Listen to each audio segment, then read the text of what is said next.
Latch the windows, lock the doors, and put the kids to bed. It's time for another episode of Tales from the Garage.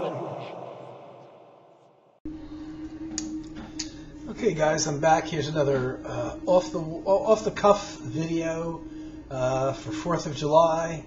I do some weird things for some 4th of July. Traditionally, I'm usually by myself, but I have my only guests are the usual guys who are hanging out with me today. Mr. Mummy, Mr. Frankenstein's over there.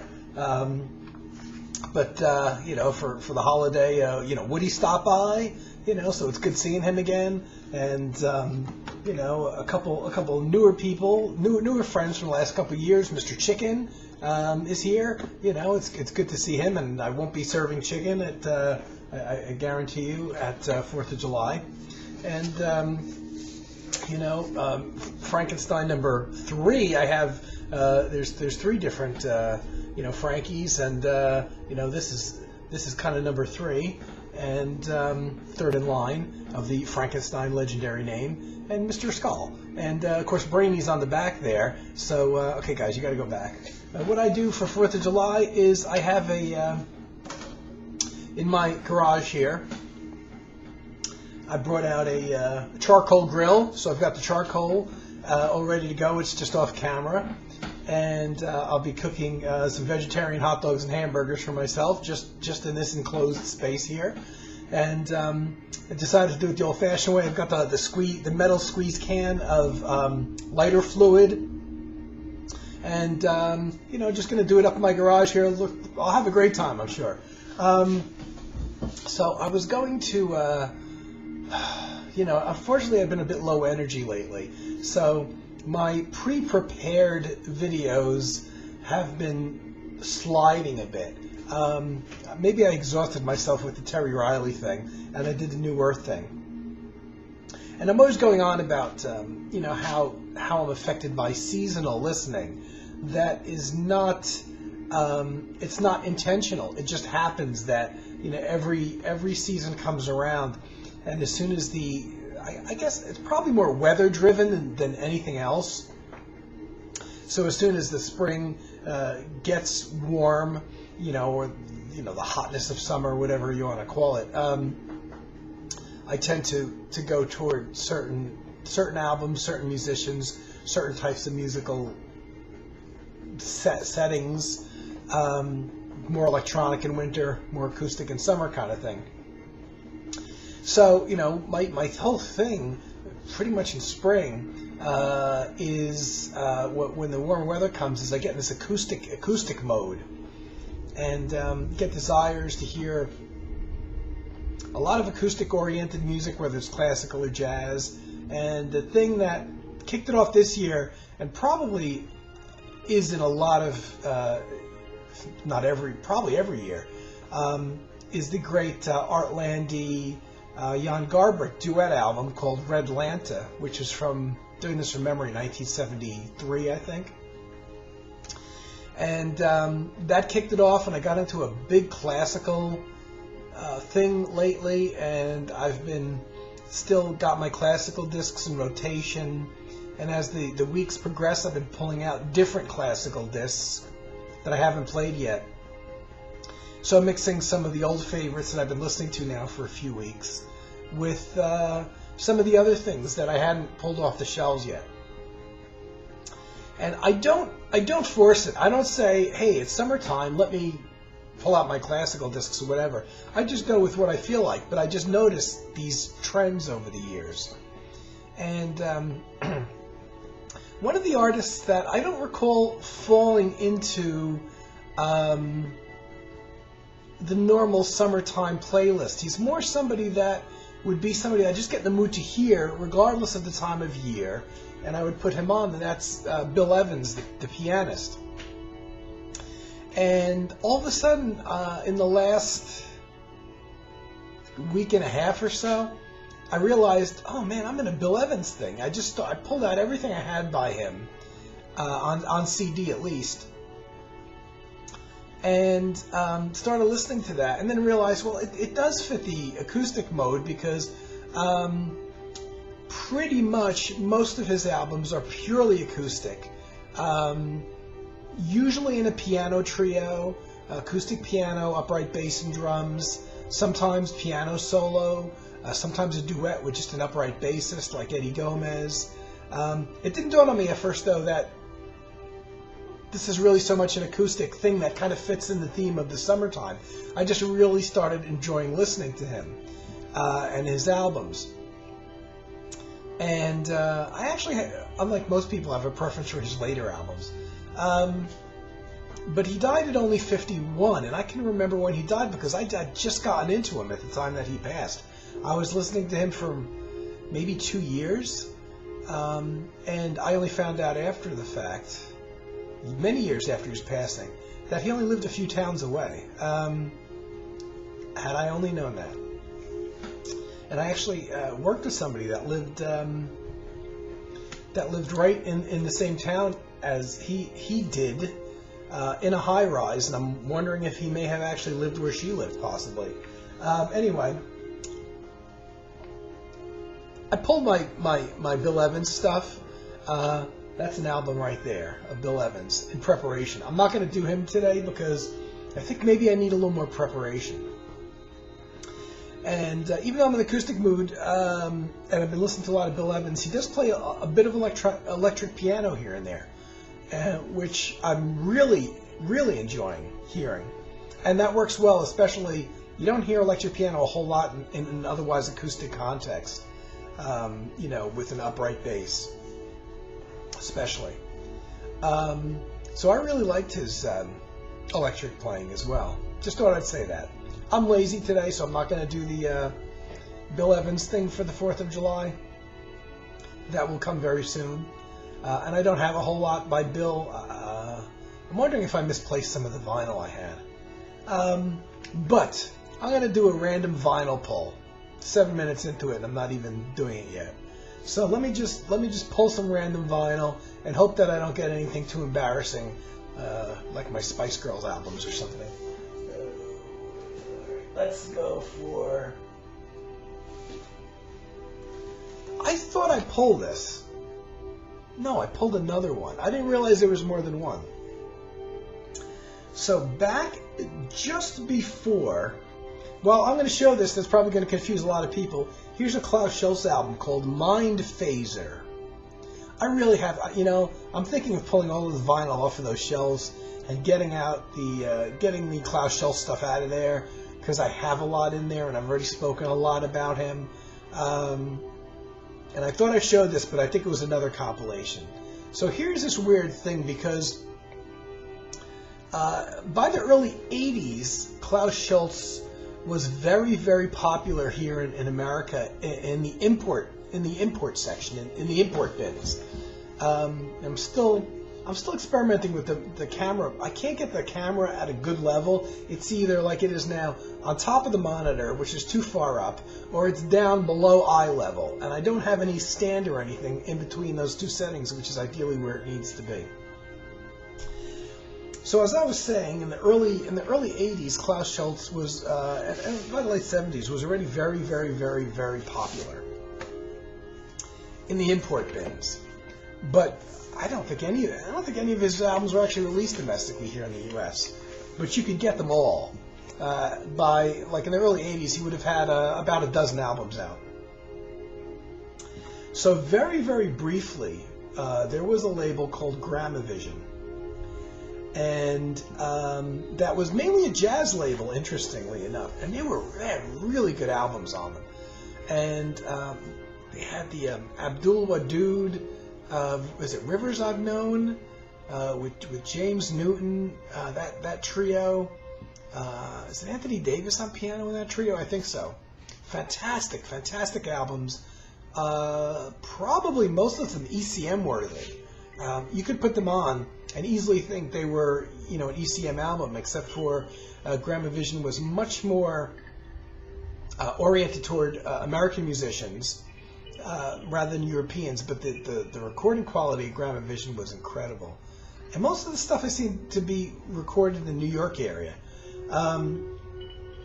And what Gramavision did very briefly, oddly, an odd move for them, is apparently they bought the rights to release Klaus Schulze albums. I get like a selection from, I want to say maybe his first 9 or 10 albums. And they put together 2 or 3 compilations. And, you know, it's weird because they always put a date on here, but I'm not seeing a date on this one. But I know it was shortly before the era of CDs, just before compact discs came out. And in fact, the thing that probably stopped them from doing it, actually pretty much stopped the label, is just about the time that compact disc came around, Gramavision was kind of phasing out too, unfortunately. And even though I had these albums, I don't know what made me buy it again. Maybe it's the packaging, you know. Gramavision, Klaus Schulze. Maybe I didn't realize at the time that it was repackaged stuff. So this one, and you know, they weren't doing it the way Klaus did it. They didn't pack the records with 30 minutes on the side. Both sides on this album run just over 18 minutes, between 18 and 19 minutes. So, you know, if they were going to collect a good sampling of the Klaus Schulze stuff from his first 10 albums, it would probably take them 20 albums to do it.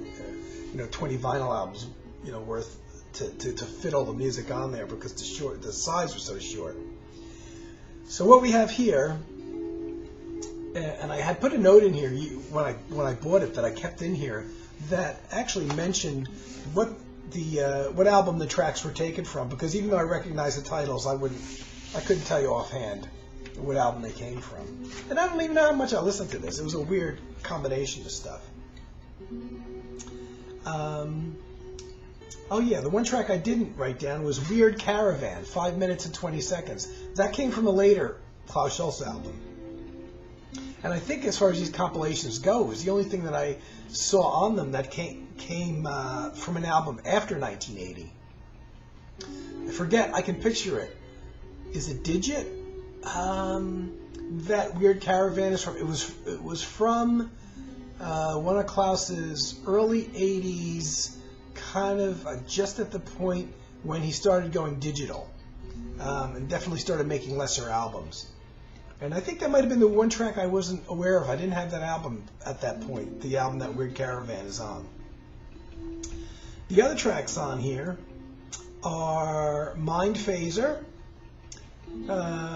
from the Moondawn album, and this was edited. The original Moondawn version is 25 minutes and 22 seconds.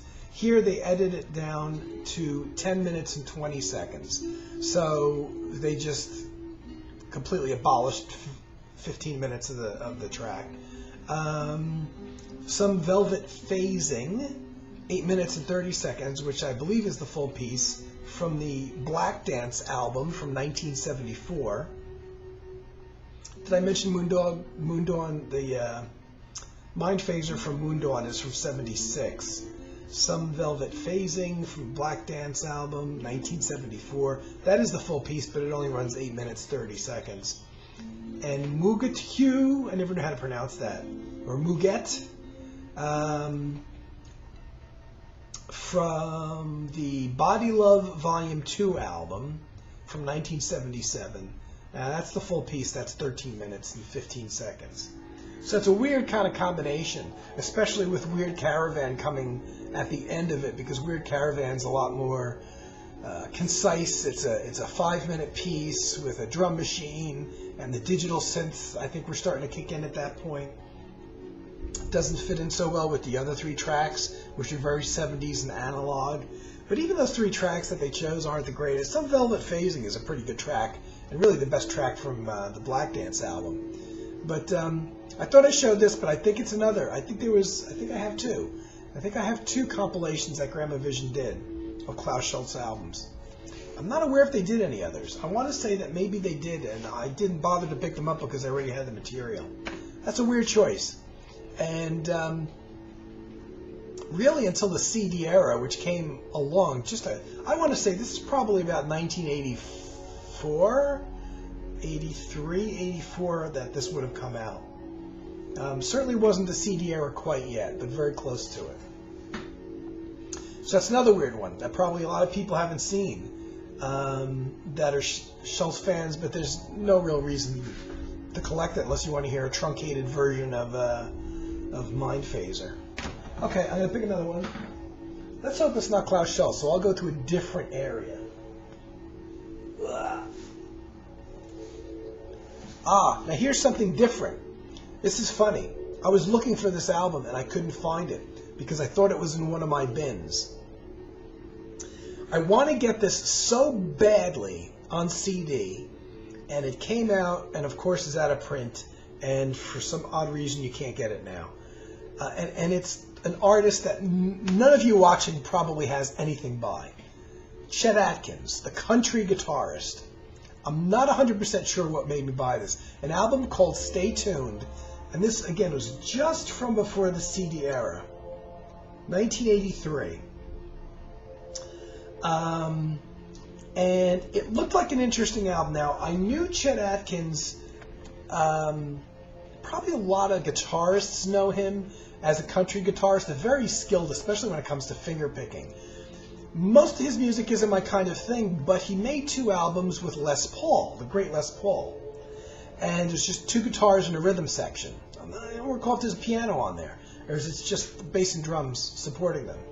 But in the mid, I want to say from the mid-70s, Les Paul and Chet Atkins made 2 albums together, and that's really what turned me on to Chet Atkins playing, because they were much more in the jazz mode.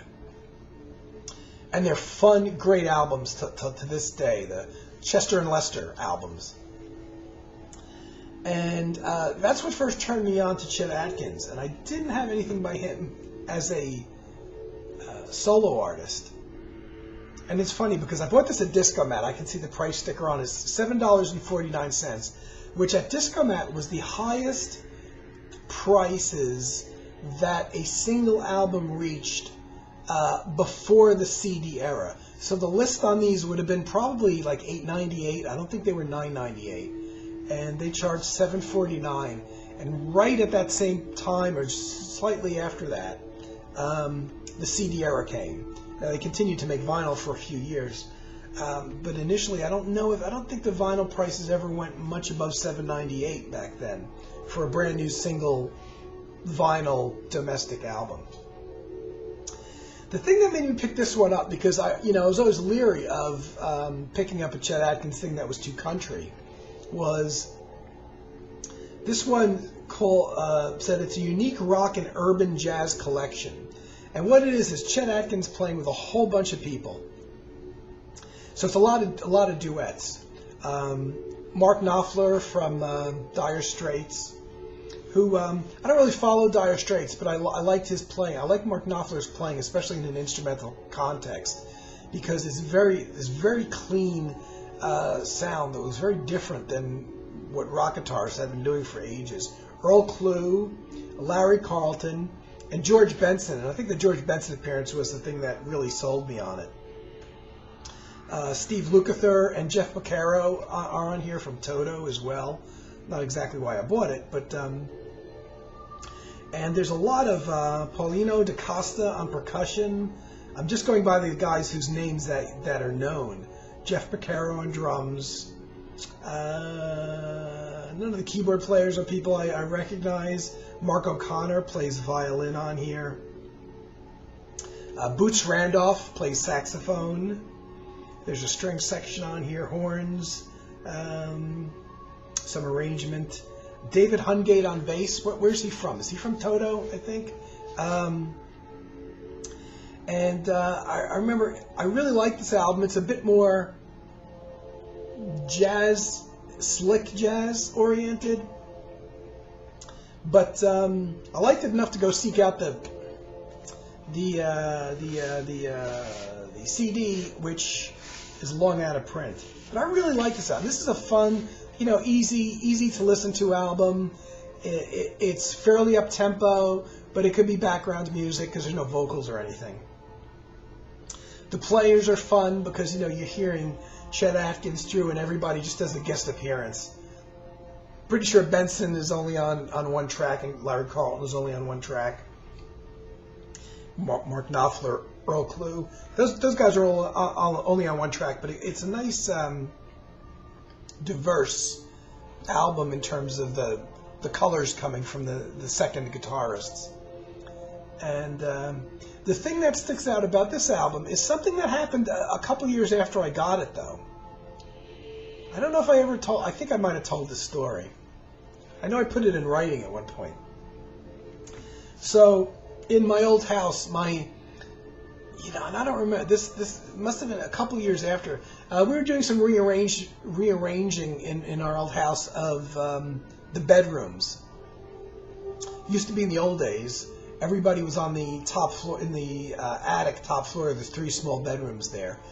As we got older, the family kind of moved around and adopted a bedroom downstairs or 2 bedrooms downstairs or whatever.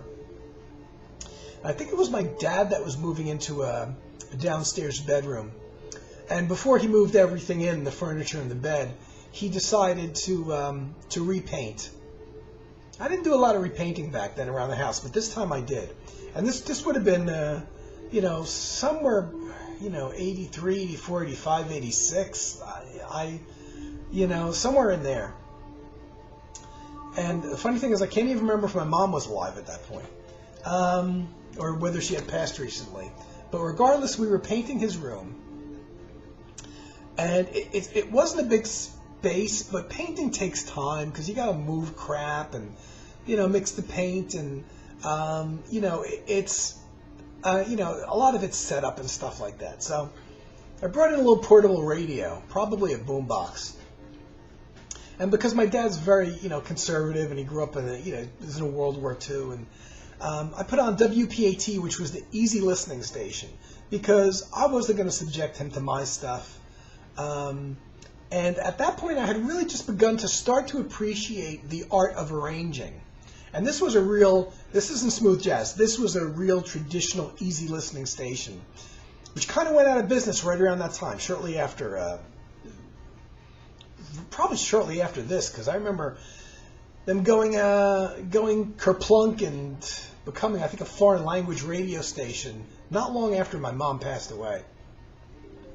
And I had just really started tuning into them myself after hearing them and hating the station when I was a little kid. That was what my parents would put on in the car.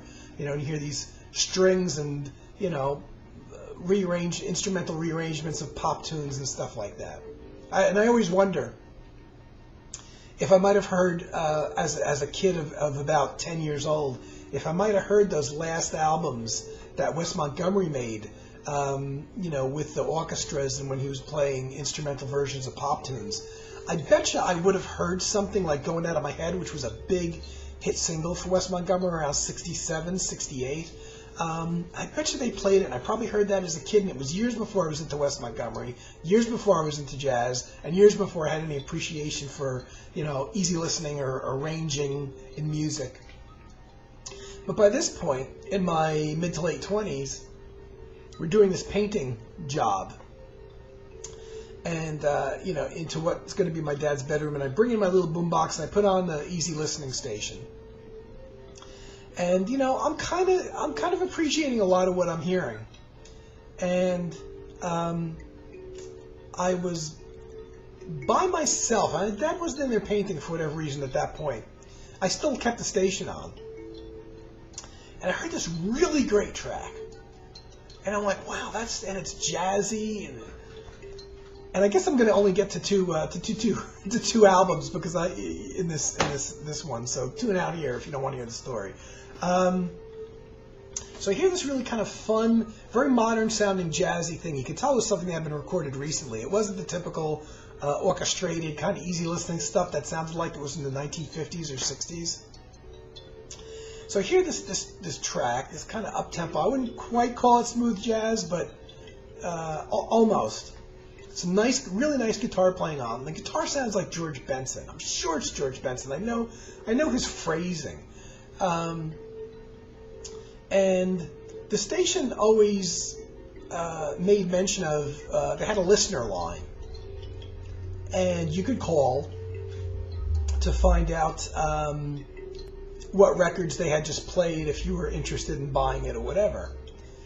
And so the number was very easy to remember because I think the last four digits were just WPAT, which was the ID of the station. So all you had to know is the area code, which was the same area code that I lived in, because the station was actually a New Jersey station, even though it broadcast into New York City. It was just about the only New Jersey station that was in our area that was essentially a New York station that broadcast into New York City. All the other New Jersey stations are all south down the shore that don't even make it over to where I live because I'm on the cusp of New York City here. So they had this listener line, and I called to find out what this track was that I just heard, because I knew if it was a George Benson album, I didn't have it, but it was really cool and hip. And the guy answered the phone. I don't know if it was the DJ. The DJ didn't talk a lot on air, so I wouldn't be surprised if it was the DJ that picked up the phone and seemed surprised that they got a call. So I guess by this time, you got to imagine the early 80s was not a prime period for easy listening music. And I got the feeling from this guy's reaction, like, it's like, hello? You know, like who the hell's calling this line, you know? I said, hey, yeah, you know, I just heard this really great track and I wanted to know what it was, because a lot of times they didn't mention the artists. They weren't, you know, they were like a jazz station that always mentions every artist and what album it's from and stuff like that. I think most of their audience was probably people that just kind of had it on as a background, or, you know, weren't actually going to go out and buy the records. So the guy, very nice, but he seemed absolutely shocked that somebody called the listener line with a music question, you know, and it wasn't a teenager saying, your music sucks, fuck you, you know, or something like that. So I asked him about the track, and he said, oh, you know, he looked it up, and he said, oh, it's a Chet Atkins from the Stay Tuned album. And I'm like, Chet Atkins, oh, okay, thanks a lot. And I wrote it down not realizing that I had the album, actually. I'd kind of forgotten about it. And I'm like, gee, it sounds like George Benson playing. So then I'm like, oh, wait a minute. It was a little while later that I realized, oh, wait a minute, I got a couple Chet Atkins albums. I know it's not the ones he did with Les Paul, because he would have mentioned that. I knew the names of the Les Paul albums. So I said, well, I do have one other Chet Atkins. I might have two others. So I went to my collection eventually and found it, and realized, not only, it's great, I already have the album. And it was the track that George Benson played on. So I was, you know, sure, because I was so confused that it's knowing a bit of Chet Atkins playing, I knew it wasn't Chet Atkins that I was hearing on guitar, and I knew Chet Atkins was a guitar player, but it turned out to be from this album, and it was the George Benson track. At the time, and I think he still does, George Benson's lived here in New Jersey too. So, you know, the funny thing is to me, that and it's weird, this connection, you know, of hearing that track, just while I happened to have the station, because honestly, I didn't put the station on a whole hell of a lot. If I was ever in a car with my dad, or even, I guess, my mom too, at that time, I would put on PAT, I would put on the easy listening station, because they liked it and I was gaining a new appreciation for it, and I didn't want to subject them to the stuff I was listening to. But apart from that, I didn't really put it on a whole hell of a lot. So the chances of me actually hearing something that I really loved to the extent that I had to call a station to find out what it was highly unlikely. And yet they played something, and it turned out to be from an album I had that I didn't even realize I already owned this music. But that's the memory I have. That memory tied to this album and that little painting job that we did in the mid '80s sometime in what became my dad's bedroom is a stronger memory than me actually buying the album. And I'm sure when I was in the store looking at it at Disco Mat, I said, I'm going to try this out because it looks good. I know Chet's a great guitarist. It's got George Benson, Earl Klugh, Larry Carlton. These are all, Mark Knopfler. I knew all these guys at that point already.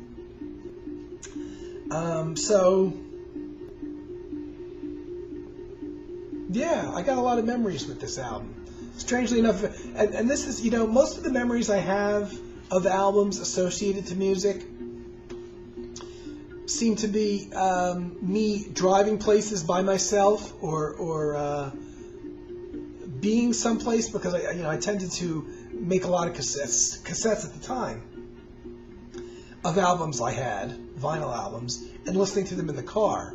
And for some reason, that act of driving and absorbing the music, especially when you're driving, which I pretty much do just about all the time, I'm driving places where I know, so I don't have to pay attention to look for street signs or I have to turn left here. These are things that are automatic, so I'm not really thinking much when I'm driving back then or even currently. So I tend to be on automatic pilot a lot, so that the music playing is really seeping in when you're driving. And for some reason, those memories often of me listening to a particular album often are a lot stronger than the memories of me just listening to them at home for some reason. There's definitely exceptions there.